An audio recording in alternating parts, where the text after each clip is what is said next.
This is The Baseline, discussing the hot button topics of the NBA. Welcome, everybody. You're tuned to The Baseline. Callie Warren Shaw discussing the hot button topics of the NBA. Gobble, gobble. This is our Thanksgiving edition of the Baseline NBA podcast. I'd like to welcome you and yours. Cozy on up. If you got some food on your plate, throw them headphones on, ignore all of those annoying family members, and listen to your boys give you the goods, getting you ready for this awesome holiday weekend. Let me go ahead and roll out the red carpet to my right-hand man, www.shawsports.net, Big Kahuna PNC, my brother from another mother, Mr. Warren Shaw, repping out of Fort Lauderdale, Florida. Holla back at me, Mr. Shaw. We are just a little bit closer to that ultimate, what is that, seafood giving that you got going on your side of your neck of the woods, right? Man, I'm looking forward to it. Can't complain at all. But salute to all the fans, listeners of NBA Baseline. We have got a feast in store for you on this week's show. Two amazing guests talking about two very diverse and different topics as well that we all know and love, homie. Definitely, man. In a little bit, we have Dan Richard. He is the founder and the president for 1221 LLC. They are in collaboration with NBA Labs. If you guys remember the show we did a little while back, this is these guys are just blowing the lid off, and they have collaborated to throw out some awesome footwear that will be dropping soon, so you don't want to miss out on that. And in a few moments, we have the enthusiastically enjoyable Anna Horford. She hosts one of the premier podcasts, the Horford Happy Hour. She's going to be on board with us to talk about all things Boston Celtics, and you don't want to miss out on our take regarding the state of play with the Washington Wizards. So this is a jam-packed show, and we appreciate you, especially during this time of the year, to make a little bit of time for us to give you the butter goods discussing all things happening in the association. Be sure to get at my man Shaw at Shaw Sports NBA, or get at me at GameFace Lee. The show's Twitter handle at NBA Baseline, available on all the major platforms. We're also available on Dash Radio, so be sure to catch us each and every single week, normally on Tuesdays. But as a special edition of the Baseline NBA podcast, we appreciate our peoples from Nothing But Net Radio for putting us on and putting this as a special episode for you guys so that you can enjoy your Thanksgiving holiday weekend. You know how we do. You know how we roll. Let's talk basketball, baby. Time now for the breakdown. Time to break it down to the bone gristle. Time now for the breakdown. Callie Warren Shaw of the Baseline NBA podcast. Main topic for us this week on the Baseline. It's the team that I think everybody and their grandmama thought was probably going to wind up being the top dog of the Eastern Conference. And right now, they are certainly not playing like a team that wants to be the top dog of the Eastern Conference. Matter of fact, they look like a basketball team that feels like they are desperate to even probably make the 8th seed out of the Eastern Conference, which is not speaking volumes about the state of play right now. And I think it has a lot of people worried, especially when you look at the teams that are superseding them right now and they're continuing to excel. And so we're talking about the Boston Celtics, and we felt it necessary to be able to bring someone on to help give us a little bit more insight on what's happening out in Celtic land. And we have a special guest on board with us. She has one of the premier podcasts that's happening right now, the Horford Happy Hour. Anna Horford is joining us this week here on the Baseline NBA podcast. Happy Thanksgiving, Anna. Hey, happy Thanksgiving. Happy to be here. No, you know you're not happy to be here because you don't want to be talking about the badness of the Boston Celtics. You want to be talking about the goodness of the Boston Celtics, right? Hey, if we talk about the good, we got to talk about the bad too. I like it. I like the balance. The balance works for us. So let's go ahead and let's really get into this. The Boston Celtics, as we speak right now, are one game above 500, which, maybe in some other alternate universe, you could say, oh, yeah, this is just what it is. This is a team that's still trying to feel themselves out. This is a team that's still trying to put it together and things of that nature.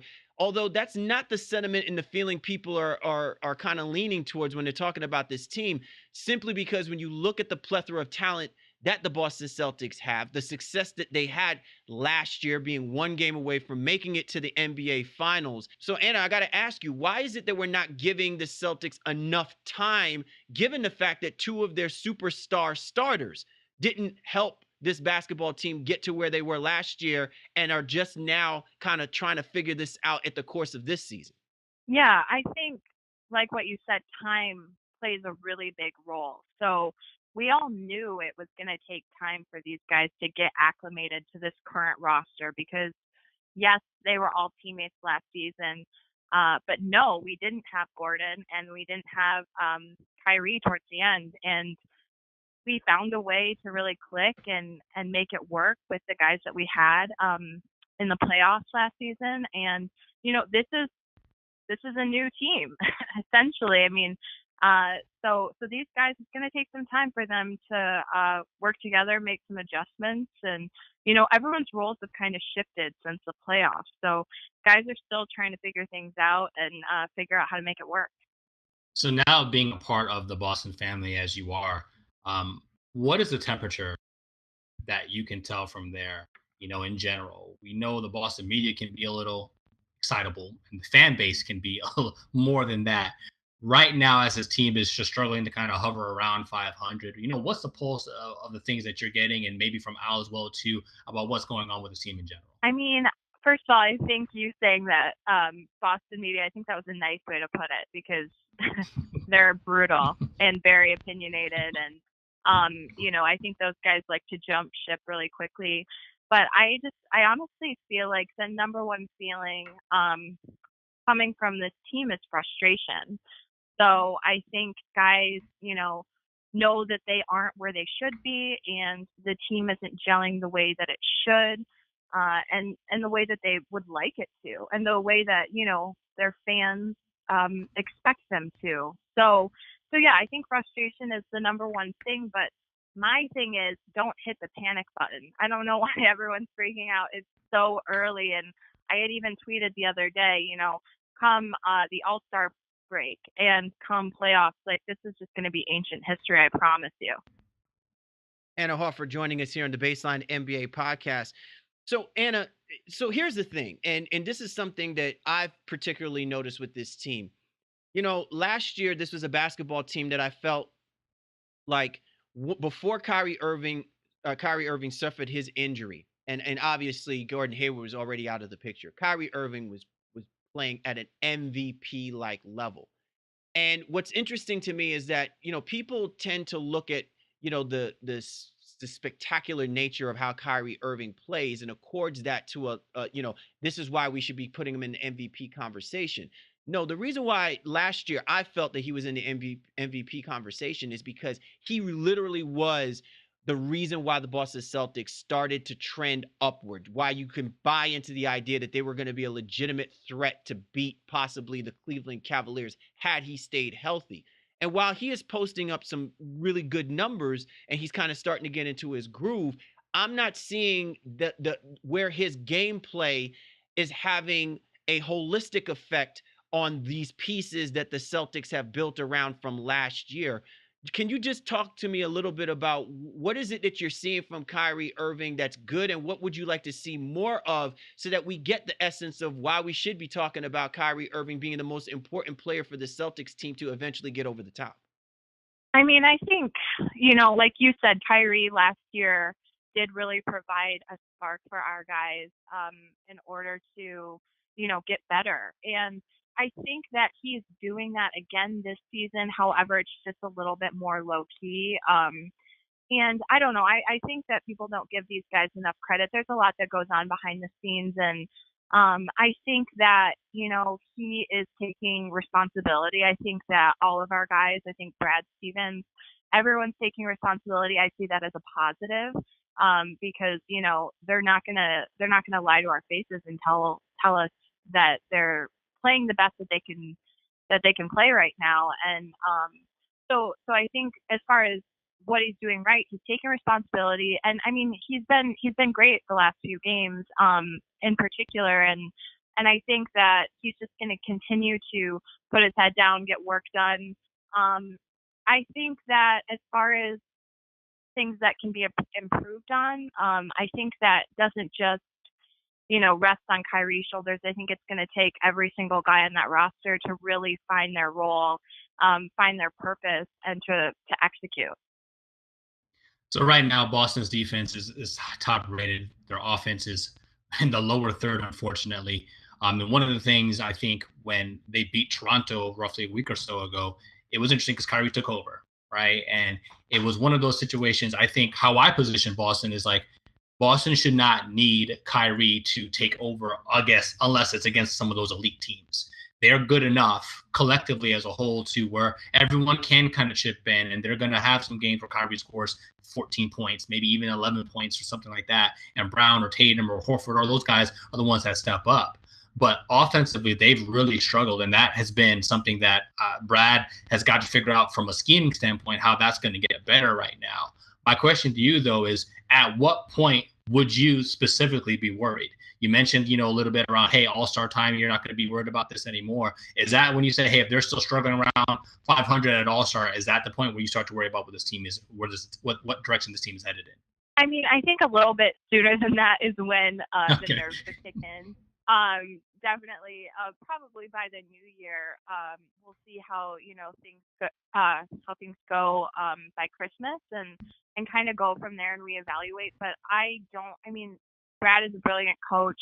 We have such a talented team that I don't think that these little issues are gonna even matter, in a couple months here. And it's interesting, like what you said about Kyrie having to really come through in those big games and whatnot. But what's interesting about that is we had guys really step up when Kyrie was out last season in the playoffs. And I think that they did that because there was no Kyrie to fall back on. They had to find their footing and they had to come through. And so I think guys just need to get into that mindset, and he's not going to just come and save the day every time. Everyone needs to work collectively and, just work together as a team. Anna Horford joining us here on the Baseline NBA podcast. Be sure to check out her show, the Horford Happy Hour. So Anna, one of the things that I find interesting, since we're talking about the offensive struggles for the Boston Celtics, is obviously this is a 3-and-D state of play right now for the NBA.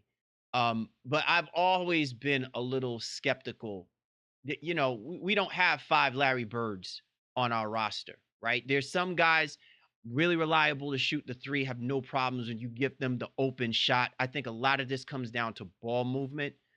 But I think what more so concerns me is when they go through their struggles, they still have a propensity to shoot the 3 ball even more, rather than finding some kind of groove offensively, whether it be dribble, drive, penetration, getting to the foul line. I feel like there's less of the things that I saw them do when they couldn't shoot the 3 a lot better, more decisively than what I'm seeing this year. Out of the guys that you see on this roster, who do you feel like has the propensity to propel them out of that? I mean, I know we can look at someone like a Kyrie Irving, but I think of guys like Jason Tatum, maybe even Gordon Hayward. Who needs to do more of that to get them out of these offensive ruts that they seem to frequently find themselves in when they can't lean on Kyrie Irving? Yeah, well, you just named the 2 names I was going to name. So Jason Tatum. I'm sorry, I didn't mean to spoil your surprise. My bad. No, My bad. It's all good. It's all good. But definitely Jason Tatum and Gordon. And, what's interesting about Gordon is that I feel like for him, it's about confidence and being in the right headspace. So the challenge there, he just needs to overcome any mental blocks that he might be facing because, he's a great player. And come playoffs, I don't think you'll hear people complaining about him either. I think he's definitely going to find his groove. Jason Tatum is just insane. And everyone always talks about his age and how young he is and how talented he is. And it's true. It's all true. And so I think those 2 guys really do need to step up, and I totally think that they will. I'm not worried about them at all. One of the interesting things about this roster is the bench in general. While in terms of points per game, they're actually in the middle of the pack, so to speak, or actually 20th right now in points per game in terms of bench scoring. They're second in differential. So in terms of their bench outscoring the other team's bench, they're actually second in the league. Only the Clippers have a better differential between that. Talk about a little the bench itself, and what do you see for that? Because that has definitely been, I think, one of the shining points of this Boston Celtics team this early part of the season. Despite all the doom and gloom that's around it, the bench has been pretty solid in general. Although, of course, everything on this team needs to be more consistent. Right. No, I think we have a great bench, and when you look at all the talent, I think, our case is strong for one of the best benches in the league. They have good chemistry. They like each other. They're rolling with the whole BWA thing, which I'm sure you guys know about. Yes. And I think that they're having fun, which is important. And teams that like each other generally find a way to work well together. So, Rozier, Smart, Morris, Tice, like all those guys, they're really stepping up, and I think they're going to continue to do that. And I have faith in our bench as well. And the Celtics, right now are averaging 22nd in the league as far as pace goes. Would you like to see them increase the level of pace and play, given the kind of athletes that they have? Very similar to what the expectations are for teams like the Golden State. I mean, right now the Toronto Raptors seem to have more pace and play more up-tempo basketball than the Boston Celtics, which surprises me a little bit because they got guys like Kyle Lowry and Kawhi Leonard who seem to have very physical, half-court oriented style type offenses. But, Nick Nurse does a great job of getting those guys to push the ball up the court. And I just see the tendency where there's a level of pace that's being played by the Celtics of methodical basketball, which is great in some instances. But you've got horses like Jaylen Brown and Kyrie Irving, Marcus Morrison, those boys. You want to see those guys getting up and down the court. Do you think the pace really is important for these guys in order to kind of help elevate themselves offensively to where we expect them to be? I mean, I definitely think it's important, but as far as pace goes, you have to obviously walk before you run. And I think with this team, we're still trying to figure things out, and we're a little scattered as it is. So to pick up that pace, that kind of opens it up for like more potential mistakes and errors and whatnot. But at the same time, I do get where you're coming from as far as, the importance of speeding things up a little bit. But I also feel like our guys have to be comfortable in that role in order to do that and in order to execute, in a good way. So one of the things I'll say about this team is, definitely have a lot of offensive capability, right? And that has been proof positive, especially evidenced by last year and some of the success that took place. But as Kyle alluded to a little bit earlier, the three sometimes gets a little bit out of hand, and because they are capable shot makers, they don't necessarily say, "All right, well, I'm going to go and drive it this time." Brad talked a little bit about, I think it was a couple of games ago, where he said some guys are not following the game plan.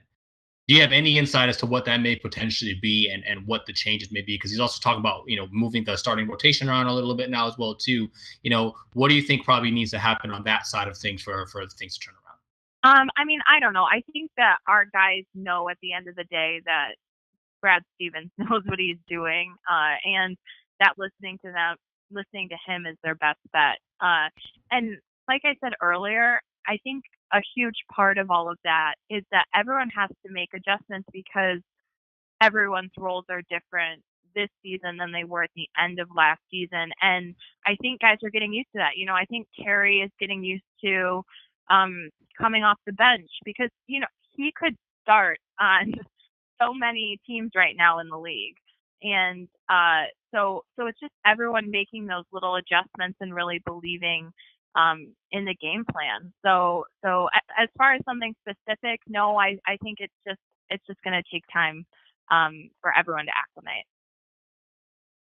Anna Horford joining us here on the Baseline NBA podcast. A couple more questions before we let you throw the sweet mashed potatoes at the screen if the Celtics wind up losing during Thanksgiving weekend. I want to kind of switch gears a little bit and kind of focus the attention about not just it being solely about the Celtics, but the Celtics in comparison to the top dogs right now in the Eastern Conference, that being the Milwaukee Bucks and the Toronto Raptors. And look, one of the things that I had said previously on our podcast is that, the fact that the Toronto Raptors got Kawhi Leonard, I thought was great. Whether or not they may have given up everything to do that, I think was solely dependent on the health status of Kawhi Leonard. And I think it's safe to say, minus the fact that we think that he's one of the greatest thespians ever in our lifetime, that this guy is fully 100% healthy. And if there are no signs that he's going to be injured and they're going to take care of this dude, this Toronto Raptors team is going to be a legitimate threat to the Boston Celtics and anyone that's in this Eastern Conference, because you can make the argument that Kawhi Leonard is the best basketball player out of this conference right now and the impact that he has. With that being said, when you see Kyrie Irving playing and you see this Boston Celtics team, what's your confidence level now seeing how this Toronto Raptors team play about the Boston Celtics achieving that goal? Say they figure things out, that they can get past teams like the Milwaukee Bucks and teams like the Toronto Raptors, not with ease, but with confidence, given the type of roster that they currently have. Yeah, I mean, I totally, like I said, I have faith in our guys and our talent and our team. And yeah, obviously Toronto is going to pose some major challenges and obstacles. So is Milwaukee. I noticed that you did mention Philly. Well, listen, I was trying to keep that under wraps a little bit, man. After seeing Jimmy Butler, you know what I'm saying, have his bromance moment with Allen Iverson and stuff like that, it almost brought a tear to my eye. So I didn't want to set so much high expectations for him. It's just, I think Philly's definitely legitimate. There's no question. So yes, my fault. I just, that's how much I just love thought Philly. It was funny because I feel like that's a team that gets brought up as far as where the Celtics worried, and number one, hell no, we're not worried about Philly. So I guess let's focus on Toronto and Milwaukee. So Giannis obviously is just a freak of nature, and the way that he helps carry his team it's insane. But we faced them last year. I know they've got a new coach this year. Bud's coaching them, and but I feel like we're gonna be able to take care of them. I'm not worried. Toronto right now, I feel like is the big threat, obviously, and I think if we're all healthy, that's huge for our team because we've been plagued with injuries the last couple seasons. But if we can remain healthy and find our rhythm, of course we're going to take the East. We're going to be in the finals. That's where my mind is right now. I'm looking that far ahead. So my final one is kind of an alternate take on the same question, so to speak, in general. While you have Boston going ahead and getting past these teams to get to the NBA Finals eventually. Given the slow start, how do you see the team finishing in the regular season? Like, what seed do you get? Do they catch and pass Toronto? Do they nestle themselves somewhere in between Toronto, Milwaukee, Philly, Indiana, maybe even? Where do you see this team finishing in the regular season before eventually, quote unquote, moving on to the NBA Finals? I mean, I see us top 3 regardless. So, I think that we're going to end up probably first or second in the East, and that's just my opinion. If Toronto's ahead of us come the end of the regular season, then they are. But, so I'm not worried about that. But yeah, so I think that's probably right about where we'll be. All right, last question. We're going to end this one on a light note here, Anna. How many pieces of the turkey leg do you leave for Al? Oh my gosh. Well, our family is made up of like literal giants. So in other words, a lot. The turkey's like, birds usually fly south for the winter. Like birds just like totally like just clear out of the general area, right? When the Horfords are ready for Thanksgiving weekend, right? Oh no, absolutely. We can definitely, I mean, the guys in our family, like, they'll have 3 plates to themselves, and that's just any time. That's not even just Thanksgiving. Like, I know sometimes athletes post their meals and stuff. But I have 2 of my brothers are 6'10", our dad's 7'1", our younger brothers 6'5". All these guys they're eating massive amounts of food that would probably kill anyone else. So yeah, the turkeys are definitely hiding from us this time of year. She is a boss. She has one of the best podcasts that's happening that discusses Boston Celtics basketball. It is the Happy Hour, and it's the Horford Happy Hour. Anna Horford, thank you so much for hopping on board with us and for actually calming myself and my man Shaw off the ledge when we think about our Boston Celtics. I think we'll be okay. We won't sound off the red alert for this team just yet. Yeah, we're gonna be fine. Keep calm and believe in Boston. Be sure to catch her on Instagram at Anna_Horford. Horford. You're tuned to The Baseline. Callie, Warren Shaw discussing the hot button topics of the NBA, and this was The Breakdown. Time now for The Drop. Callie, Warren Shaw of The Baseline NBA podcast. This week with us on The Drop, we have a great guest on board with us to continue our efforts in really highlighting and profiling awesome collaborations that has manifested itself through partnerships with the NBA. A while back, Shaw and I had the honor of having Billy the Kid and NBA Lab jump on board, talk about their platform and what they've been doing. And as an extension of that, we have really one of the more phenomenal individuals. He's been laying the groundwork. He is going to be putting out a line in collaboration with NBA Labs. They're going to be hitting some major markets, some stylish footwear to keep everybody fly for the NBA season. His name is Dan Richard. He is the founder and president of 1221 LLC. Dan, thank you so much for hopping on board with us this week to talk about this exciting line you guys are getting ready to drop. Yeah, thanks for having me. It's great to join you. I'm honored. So, Dan, we had Billy on, and, he really had us amped up about how NBA Lab is really opening up doors. And your partnership, your collaboration, where, just the meeting of great minds. You yourself is someone that's experienced in sportswear and also in equipment building as far as sports go.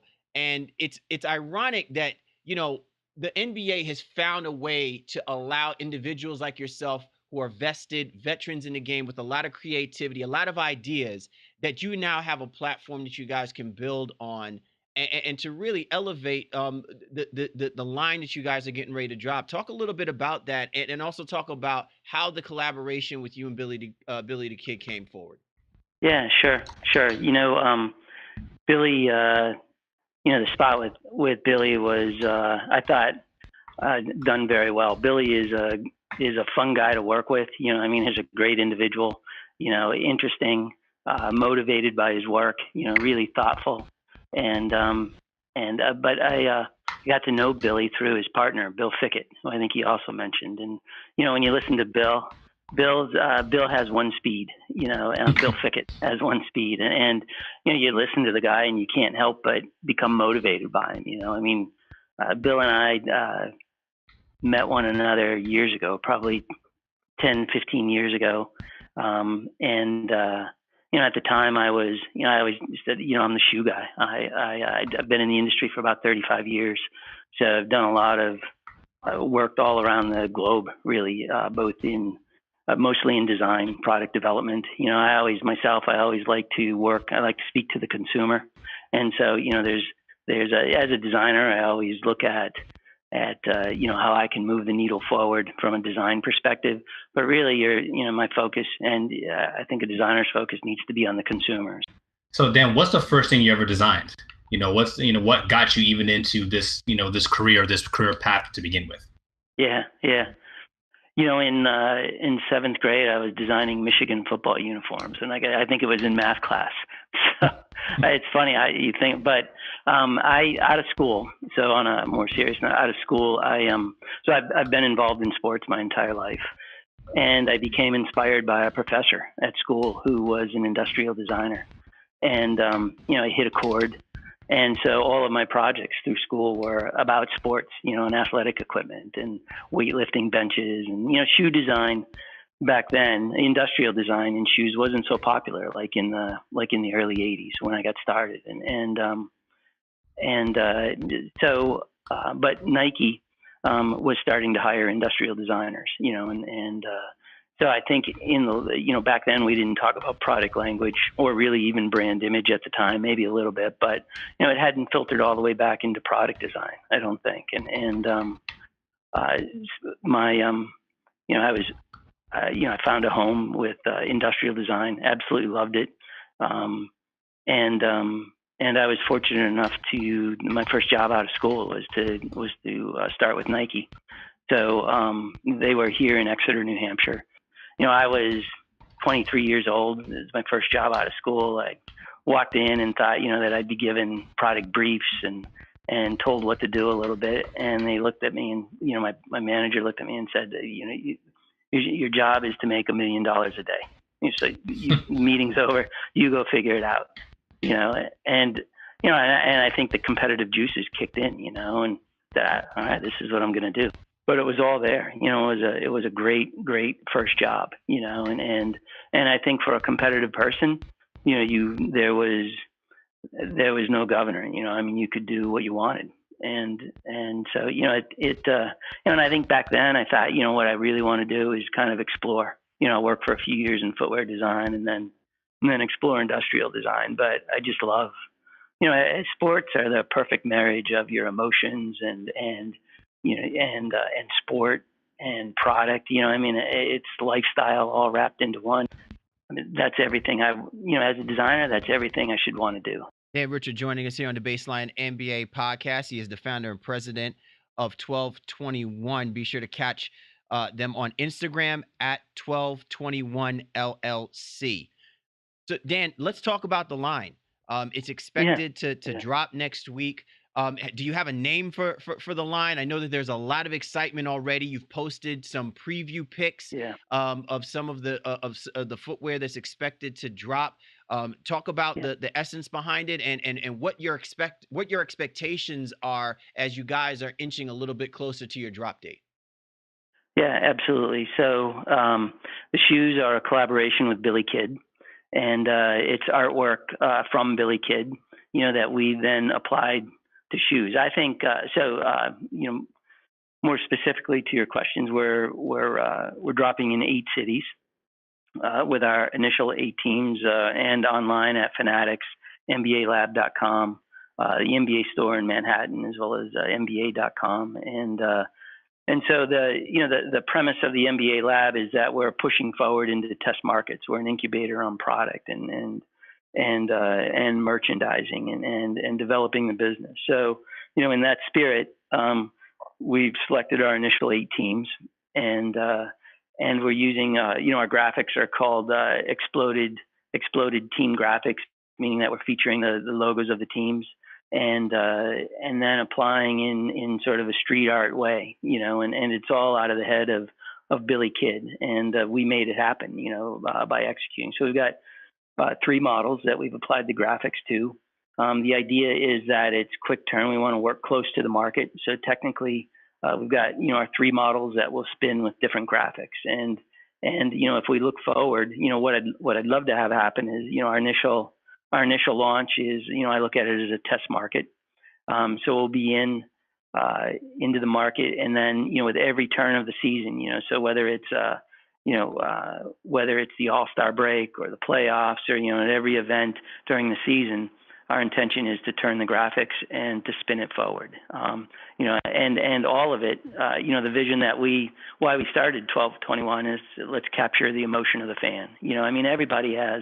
Everybody has stories about, my first Knicks game or my first Celtics game, and whether you talk about the parquet or coming across the Zakin Bridge or seeing the lights, at the stand or walking into the arena, and seeing the floor for the first time. Those are the things that I think kind of bring goosebumps, and you remember back to either being a kid or, at any time, and, the sound, the smells, all those things. So our goal with 1221 is to capture that, is to capture the emotion of the fan and to hit a chord, So the shoes are marketed under the NBA Lab. So they're branded NBA Lab. 1221 is the parent company, and we're working by license with the NBA Lab, but they're NBA Lab branded shoes. So. Just talk a little bit about, you mentioned just quickly, there's 3 styles. So just talk about the 3 styles, what they are, and then what's the price point for fans to be able to get their hands on these things, man. Yeah, sure. So we've got canvas slip-on, and then a mesh pull-on, and a laser etched full grain leather slip on as well. So all 3 models are the same throughout the line, and then we spin the graphics specific to each city. And I should have said this a little bit earlier, but specific to each city, what our goal in the long run is to get into the culture of each city and to work with local street artists and to bring out their stories about the city and how their lives may have been impacted by the NBA or what the team means to them. So as we go forward, I think we'll put the creative direction we'll give we'll work with Billy Kidd to create the theme and the seasonal direction, and then work with local artists to execute the graphics and to tell the story. Back to the shoes for a moment. The canvas slip-on will retail at $69. The mesh pull-on is $79, and then the full-grain leather slip-on retails at $110. Dan, real quick, as far as how you guys are planning to release it, what would be the second wave, so to speak? Like, you guys have 8 cities that you're targeting. After the release of these, what is it that you hope to have happen? Like, are you looking at some additional cities like thereafter with the same contextualization, or are you planning to go back in the lab and collaborate? And I think the other thing I was also curious about is, are there plans for you and you guys to represent in some of these cities during the time that you guys are releasing the footwear, hosting any form of events to really kind of give people a level of excitement, to the collaboration that you're doing with NBA Lab? Our goal is not necessarily numbers, although you've got to reach a critical mass to get your message out. But what we'd like to do is to expand to 14 to 16 cities, move to our second line of graphics, turn the graphics quickly, tell an additional story. If we look at the NBA season, probably the next release, the next drop will come at about the All-Star break. We think that might be the next time to build a story and to create that platform for new graphics. We're working with the NBA Lab during the All-Star Expo. So initially we'll work in the cities and probably at the arena with some cross promotions on a limited basis throughout our first 12 months. I think in the spirit of being an incubator and in working in test markets, what we really want to do is listen, and watch. So appearances at the arena. We'd like to be able to work with Fanatics, Fanatics and their partnership with the NBA Store and NBA.com. So we've got a couple of events, local events that we'll do at the NBA Store, and then plan. So I think we've got our first drop next week, the second during the All-Star break, and then we'll evaluate at the start of the playoff season. There's another consumer bump, that starts right about, in June, July, and we'll evaluate that and see where we are. The plan then is to go from 8 to 14 and then up to all 30 teams. So Dan, we really appreciate you coming on the show and giving everybody the insight on this. You guys seem like you have an amazing plan in place about how you're going to release these shoes, where they're going to be. I know I want one of mine on already right now. I would love to get that Celtics green and things of that nature. I think I like that. Those mesh ones kind of caught my eye. But before we let you go, tell everybody again one last time, where can they go, the websites to get it? Yeah, thanks. I appreciate it. So MBALab.com, 1221footwear.com, Fanatics, NBA.com, local arenas, and the NBA store in Manhattan. So those are our initial drops. We'll I'd love to connect with you guys again and let you know how we're growing and our what the second drop looks like and where we'll be. So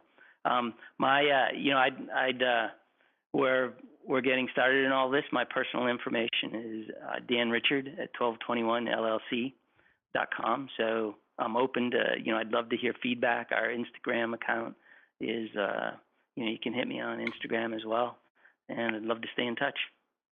He is the man, the founder and president for 1221. And as he mentions, check them out on Instagram.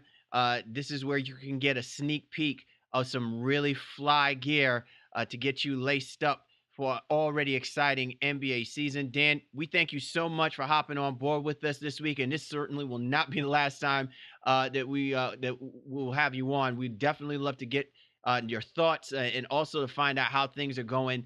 And we are really excited for the release of your of the footwear come next week, man. Hey, thanks. I really appreciate it. I appreciate the opportunity, and thanks again. All right, man. What an interview with Dan Richard Shaw.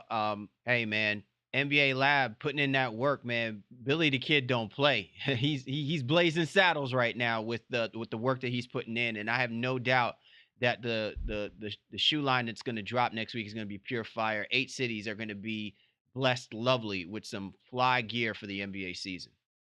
Yeah, Billy seems to be just working with genuine people who definitely have their eye on the prize, have a lot of equity in the business. They're doing all the market research, the business acumen, truly get things popping. And I'm excited for NBA Lab and everything that they're producing, especially Dan Richard and this this line of sneakers and shoes that are coming out. They're fire, man. So if you haven't had a chance, make sure you peep the Instagram, take a look, man, and cop one if you get a chance if they're in one of the 8 cities that are being released initially. All right. So now, before we obviously wrap up the show in totality, which has been an awesome show thus far, clearly we got to make sure that since we've already done sliced up the turkey, we got to make sure we bring the proper dressing. And what better way to address the state of play in Washington than to talk about another Woj bomb coming out of the woodworks? And this is in reference to the Washington Wizards. There has been a lot of conversation, and according to Woj, hey man, all offers are acceptable for any and everybody. Everyone can get it. Everyone can go on and get, as we like to appropriately say. The Washington Wizards, man, is fair game. Bradley Beal, John Wall, whoever, whatever. Hey man, and we've talked about this. I listen. I knew it was going to come to this point. People acting like I'm just, talking out the side of my mouth, but there just comes a point, man, when you just start looking at a team and you start looking at the players that are comprising that team, and you just begin to realize that it's just not working out. And finally, the rumors may actually turn to some form of a reality. Yeah, it's hard. It's really hard when you think about this Washington Wizards ball club and why they just can't get it together. I believe it was a loss, I think, in Phoenix or something like that, and somebody went up to them and went to beat you. Like, what's up? Why can't you guys figure it out? And Bill just kind of shook his head. There was an OKC loss where we thought Scott Brooks was definitely on the hot seat, and obviously that could still very well be the case. But according to Woj, their preference, and we'll get it right here to make sure that we're not spreading too much innuendo or falseness out there, fake news, et cetera, et cetera. Their preference is to keep Wall and Beal and see if they can get a third piece added to that combination, which is an interesting way to think about it. But they would prefer to move Porter and Oubre and see again if they can get another guy. That's not going to. What? Nobody's contract 56 the next 2 years is what he's owed, plus the 26, whatever it is that he's owed this year. And then Oubre is going to be a restricted free agent. So, does somebody want to take a chance on one of those two guys? Again, not very, very likely. So, but then the question with Wall is that he's got that super max deal kicking in, $40 million to get you some John Wall in your ball club. Are you about that life? I don't think there's going to be too many teams, maybe other than the Phoenix Suns potentially, who'd be willing to actually do something like that. Bill's deal is a lot more palatable, but he seems to be the less volatile of the two in general, which means Washington also is probably more likely are wanting to keep him.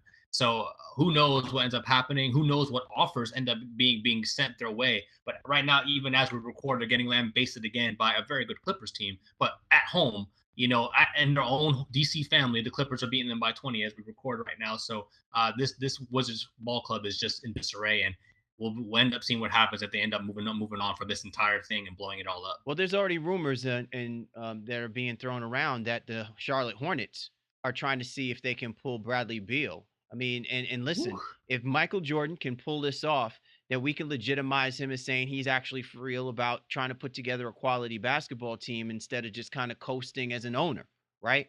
So, and I think that would be a great fit for the Charlotte Hornets. To your point, Shaw, the reason why I'm not buying to the whole idea about figuring out a way to move Otto Porter Jr. and Kelly Oubre is I don't think that they're the source of the problem that exists with this basketball team. The problem that exists with this basketball team is Bradley Beal and John Wall. They just cannot play together. We had this conversation in our show about guys that are number one options that should or shouldn't be number one options. And, we can sit here and argue till the cows come home about this. But if you're going to tell me that this is a Washington Wizards team who have had 2 opportunities to find themselves playing in the Eastern Conference Finals, have not found themselves playing in an Eastern Conference Finals with a combination of these guys. This is a basketball team that has not consistently won the division, right, over the last 4 or 5 years since these guys have been put together. The combination is just not working.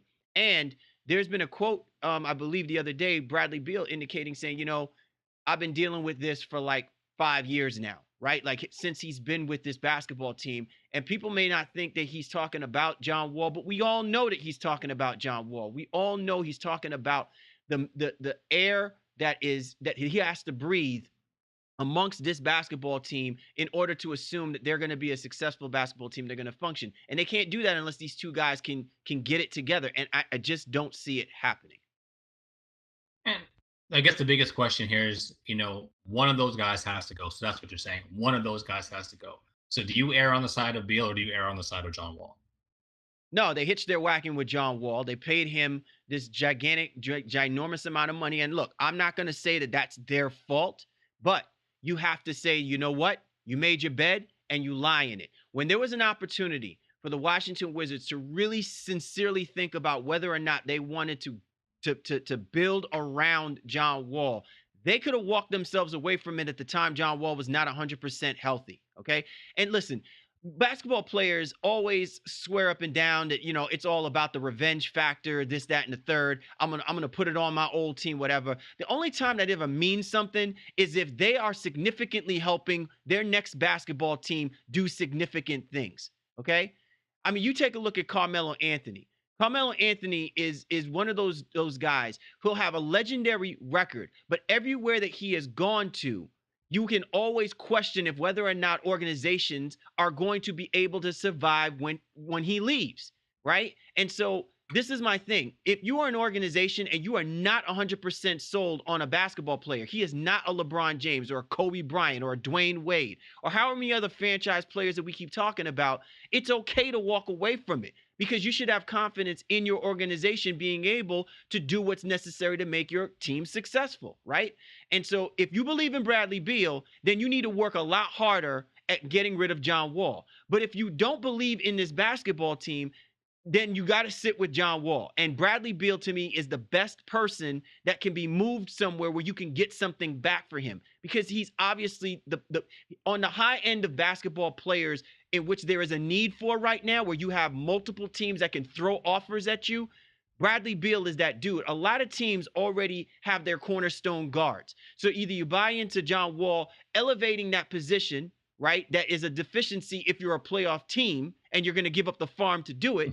Or you truly believe in your heart of hearts that you can still work around John Wall and you can get a boatload back for the other players that are still on that basketball team. So let me pile on. Just looked at their cap sheet. It's frightening, my dude. It's frightening. Yeah. $116 million in committed salary next year, with only 6 guys on the roster. So $27 million to Otto Porter, $27 million to Bradley Beal, $37.8 to John Wall. Supermax deal kicks in, $15.5 million to Yami. Dwight Howard player option at 5.6, and then Troy Brown just hanging out there, a 19-year-old kid with a $3.2 million, option or contract on this team. That's 6 players, $116 million. Let me say it again: 6 players, $116 million. Yeah, it's got to end. So I agree with you in terms of Beal is the most palatable of the players that can give you. It's a good combination of a young guy with a decent deal, $27 million, 25-year-old young man coming off an all-star year, can shoot the three, can even play make in certain situations as well. He's probably going to fetch them the best amount of assets to potentially move forward after this. If they are quote unquote stuck with John Wall, maybe they can get a first round pick in this thing. Maybe it takes 3 teams. You don't know how the deal is actually going to be constructed, but it's very frightening when you look at that cap sheet and say, wow, this guy is signed, and 6 guys who don't even get along. So very, very interesting. And the other thing as well, too, listen, I know a lot of people are going to say, well, if you're the Washington Wizards, you can't do that deal, say, with the Charlotte Hornets, because one, they're a division team. So in essence, they'd be considered a rivalry. There really is no rivalry between the Charlotte Hornets and the Washington Wizards. They're just two teams that exist within the same division. And we've been talking about how now that we have the rules in which you place teams in for the playoffs, how that has diminished the importance of winning your division. You just need to be one of the top teams to make it into the playoffs and ultimately seed yourself to be a team with home field advantage. But when I think about this Washington Wizards team, to me, you should not be afraid to trade a player like Bradley Beal even within your own conference. I'm not saying that Bradley Beal is not a legitimate threat. I'm just saying that he ain't somebody like if you're the Golden State Warriors and you're trying to move Draymond Green, of course you're not going to send him to the Los Angeles Lakers. That's not going to happen. But the dynamic between the Warriors and the Lakers is certainly not the dynamic of the Washington Wizards and the Charlotte Hornets. Neither of these basketball teams have achieved anything significant. And so you can roll the dice, especially if Michael Jordan's camp is gonna give up the farm. We've seen it when the Boston Celtics fleeced the Brooklyn Nets, and there's certainly no rivalry between the Brooklyn Nets and the Boston Celtics. So I'm just saying, if you are the Washington Wizards, your first priority is getting as much as you can. And it doesn't matter who it's coming from. It's all about what you're trying to get out of this so that you can move forward without this whole idea that you're trying to rebuild. Because I guarantee you this, if they don't do this correctly, then you have already lost John Wall. And then you still have the difficulty of trying to move a disgruntled John Wall who is not going to be vested in wanting to play for this basketball team any longer. Well, you're right. And the DC family is looking real crackish right now because I still can't get over the fact that they brought in the pieces that they did and it's just not working in any way, shape, or form. And you know what? This time we can't even blame Dwight Howard for this. It's not right. And I saw a meme. It was pretty interesting. I saw a meme. They need Dwight Howard's smile more than you ever know right about now. So. Yeah, and it bugs me out that there was a meme that Dwight Howard went out there and he's killed all these franchises and things of that nature. I don't really think he killed the Hornets one way or the other last year. So I understand it was a meme. It was meant to be facetious and funny, et cetera, et cetera, et cetera. But in general, this is not a Dwight thing. This isn't a Markieff Morris thing. This isn't an Austin Rivers thing. This is, Leonidas thing. And the way that this team has been constructed and the fact that they just do not have it together. And Scott Brooks is likely to lose his job as a result of it at some point as well, too, in addition to whatever trades and things they may do moving forward. All right. Well, there you have it, man. Some crazy stuff happening. And we obviously are going to keep our eyes, especially over the course of the Thanksgiving weekend, to see if there is any movement with reference to this Wizards basketball team. As Shaw's pointed out, this is a team that has struggled so mightily and whom I've had high expectations that they were going to be, one of the top two teams coming out of the Southeast Division. We'll just be even lucky if this is going to be a basketball team that can even amass 35 games by the time this season ends. That's how bad it is for this team. And listen, to your point, Shaw, I don't think that this should be put on Scott Brooks. Scott Brooks, I think, is a good basketball coach. He was able to get this dysfunctional basketball team in the playoffs when at many occasions, most people didn't believe Scott Brooks was capable of coaching these guys to get them into the playoffs the last couple of seasons.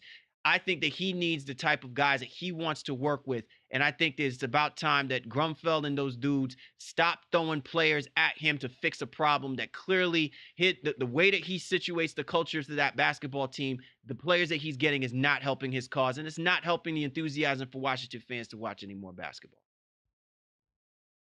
Well, I think you said it all right there, my dude. So God help the DC family, Washington Wizards. We're wishing you the best, and we will definitely be eyeing this story over the course of the Thanksgiving weekend and however long it takes for this thing to kind of shake itself out. Definitely. And God help you and each and every single one of y'all listening to us this week for the Baseline NBA podcast, our Thanksgiving edition. Once again, we like to thank our special guests, Anna Horford, for hopping on board with us, and Dan Richard, founder and president for 1221 LLC.